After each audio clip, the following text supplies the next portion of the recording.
വിദ്യാഭ്യാസ വായ്പ ശരിയാക്കി തരാമെന്ന് പറഞ്ഞ് പീഡനം. കണ്ണൂരിൽ പോക്സോ കേസിൽ 3 പേർ അറസ്റ്റിൽ. പാനൂർ പോലീസ് അറസ്റ്റ് ചെയ്ത പാതിരിയാട് സ്വദേശികളായ ജിനീഷ്, ഷാജി അഹമ്മദ് എന്നിവരെ. പ്രായപൂർത്തിയാകാത്ത പെൺകുട്ടി പീഡനത്തിനിരയായത് കഴിഞ്ഞ വർഷം.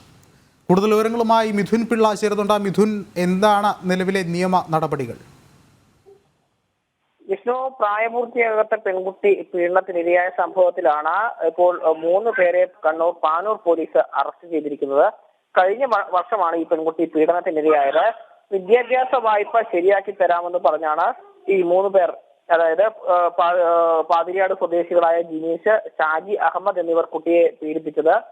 സംഭവവുമായി ബന്ധപ്പെട്ട് ഈ പെൺകുട്ടി വീട്ടുകാരോട് വിവരം പറഞ്ഞതിനെ തുടർന്ന് വീട്ടുകാരാണ് പോലീസിൽ പരാതി നൽകിയത് എന്നാണ് മനസ്സിലാക്കാൻ വേണ്ടി സാധിക്കുന്നത്. ഏതായാലും ഈ കേസിലെ 3 പ്രതികളെ ഇപ്പോൾ കണ്ണൂർ പാനൂർ പോലീസ് അറസ്റ്റ് ചെയ്തിട്ടുണ്ട്. വിഷ്ണു, ശരി, മിഥുനാണ് വിവരങ്ങൾ നൽകിയത്.